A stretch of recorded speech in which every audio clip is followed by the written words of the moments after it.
Good morning. So I woke up to the news that Blizzard has decided to buff 2 cards from each of the classes and add a neutral legendary into the standard pool.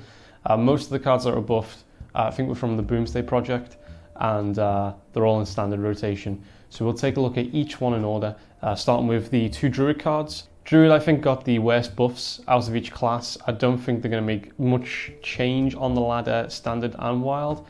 We'll start with Mulch Muncher, which was reduced by 1 mana from 10 to 9. There's not many mid-range or token Treant base decks in wild. I know there are some twin spell usage in standard with Token Druid, but I don't think this would be an include. I don't see this being any easier to cheat out for almost like 0 mana or whatever. They probably could have made this card 8 mana and it still wouldn't have seen any play. Next is Gloop Sprayer, which has been reduced from 8 mana to 7, which is an interesting one. It's got its benefits and its downsides. Typically you'd want to run this in a combo deck to increase the amount of maybe Malagoses that are on board for extra spell damage going to face. This previously comboed of Psych Melon as an 8 drop, your Malagos would be the 9 drop, and in wild at least your 10 drop would be either Kun or Aviana. This being at 7 mana makes it a little bit awkward, I guess. I mean, you typically wouldn't run that many 7 drops in a combo Druid anyway. So I don't know if this is a benefit to Psych Melon or not, the fact that this costs 7 mana.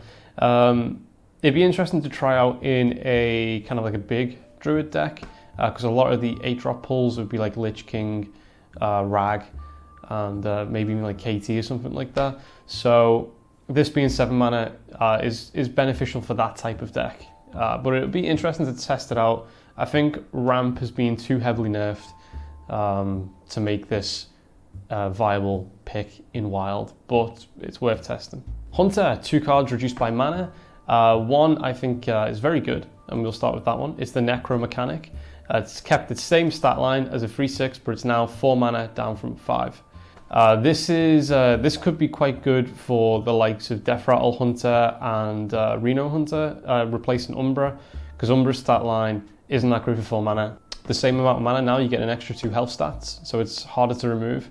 This buff also inkeeps with a sort of a theme where class cards at 4 mana are 3/6s with unique effects. You got like Priest of the Feast, which is a 4 mana 3/6. You've got the Necro, which is obviously Death Rattle trigger, and now you've got the Thunderhead, which is another buff that's just happened for Shaman. Flark's Zuka has been reduced from 8 mana to 7 mana. This was always a strange card. Having the minions die instantly makes it so you have to build a deck solely around this one particular card. I don't think the reduction in 1 mana will matter too much, but it's nice they've realised it's a unique card with a strange effect. And they've kind of costed it appropriately for that. And yeah, 7 mana is fine, but I don't think it'll see any play. Mage has 2 spells reduced. We'll take a look at Unexpected Results first, which has been reduced from 4 to 3. So the interesting thing about reducing mage spells, you don't have to put them in your deck for them to be relevant, especially in wild. These can just be generated randomly, and Unexpected Results in a deck that's not built around spell power, it's not going to matter too much, but it will make the likes of Quest Mage a lot easier if it's 1 mana reduced.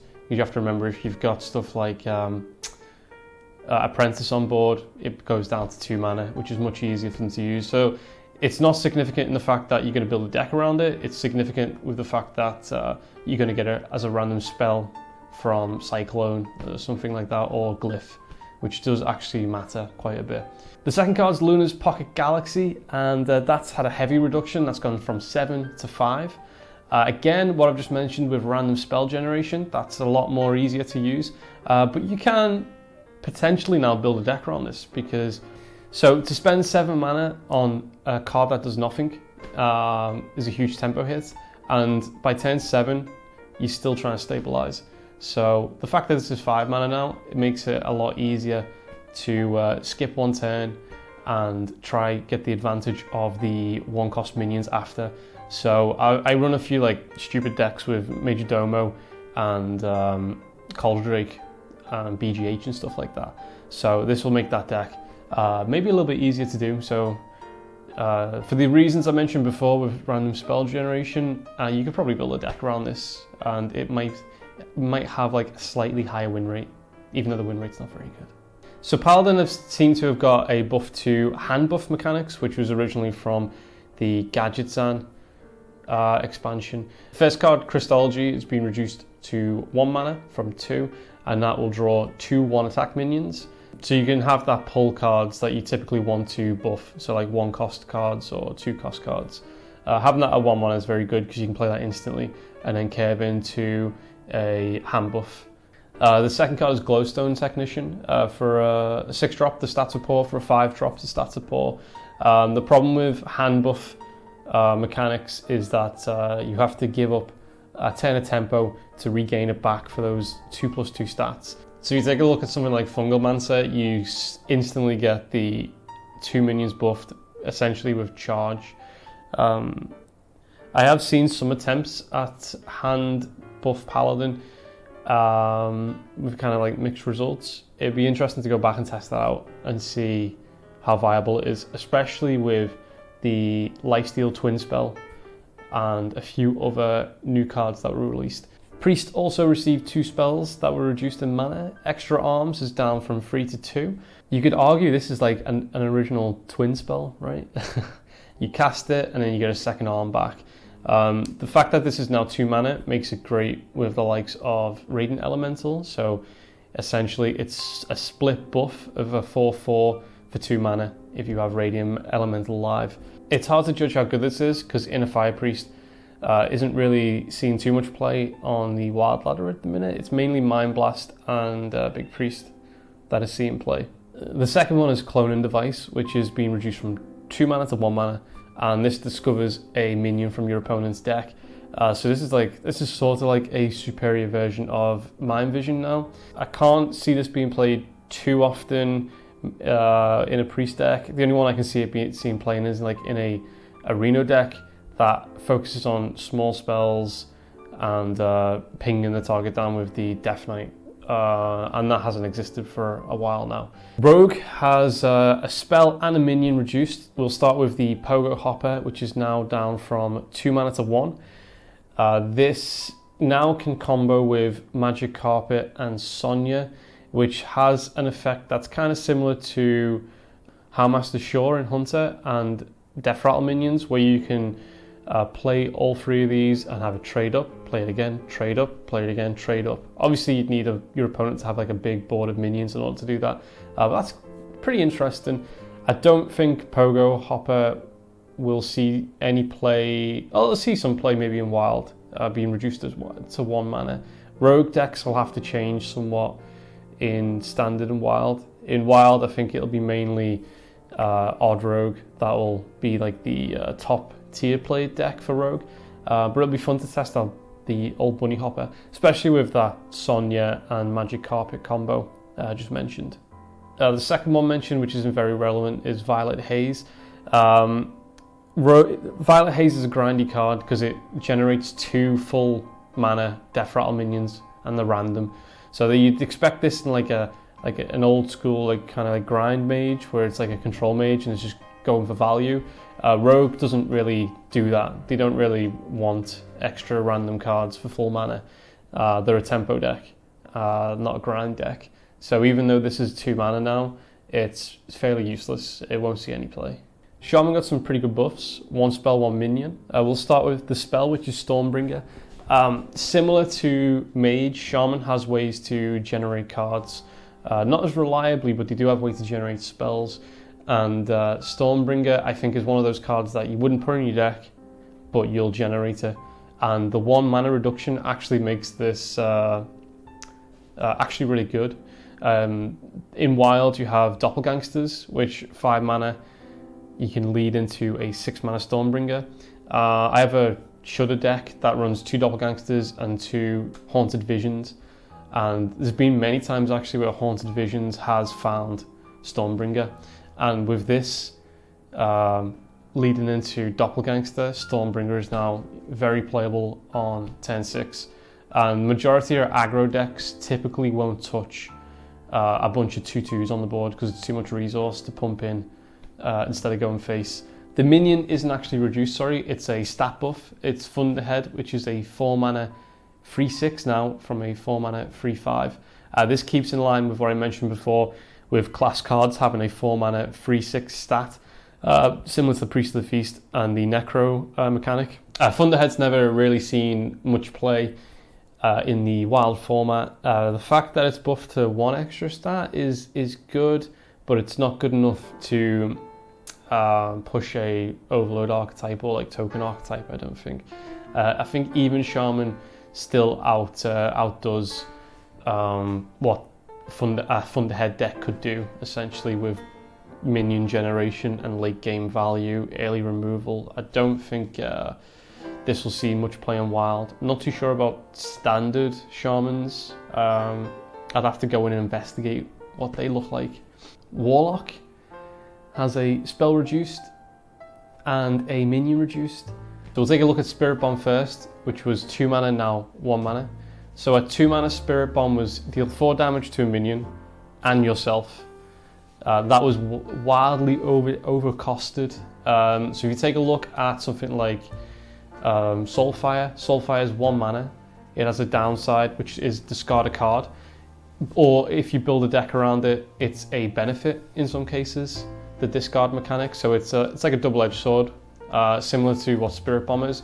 But the benefits of Soulfire are they can go face, and it was only 1 mana. So now the Spirit Bomb is sort of in line with that kind of like design philosophy. It's a double-edged sword. You're dealing 4 damage to yourself, you're dealing 4 damage to a minion, but it's got the added benefit where it also could lower you enough for Molten Giant, or you can combo it with Spellstone. So yeah, I like the fact that it's 1 mana.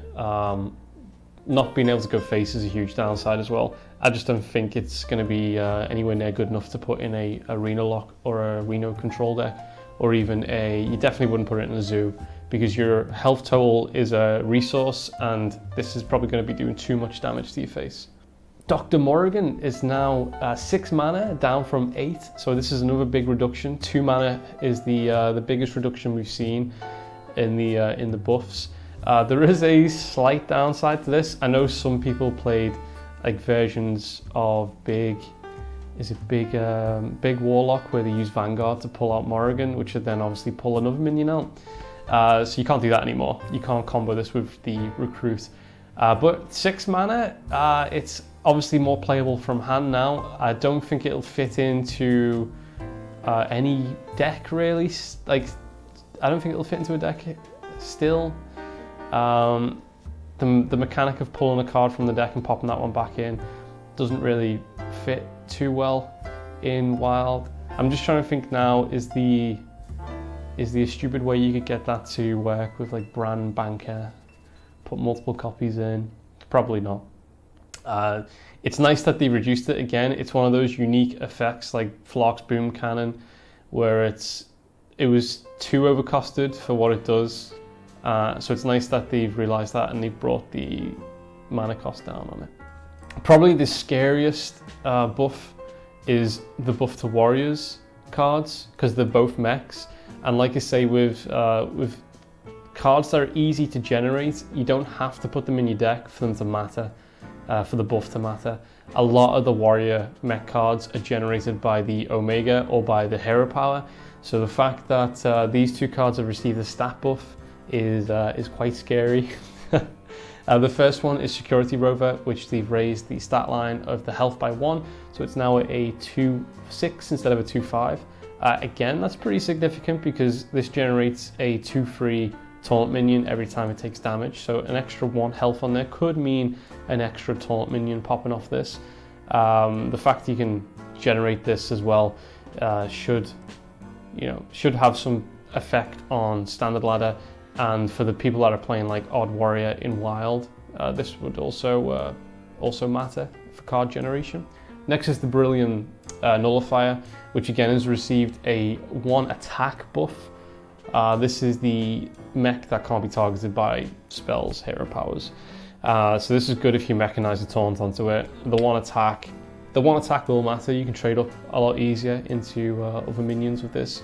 And when it's buffed, obviously you get that 1 extra start, obviously. So in order, I'll say which buffs I think are the best. Number 1, the Warrior. Number 2, I'm going to give that to the Mage because of the card generation factor.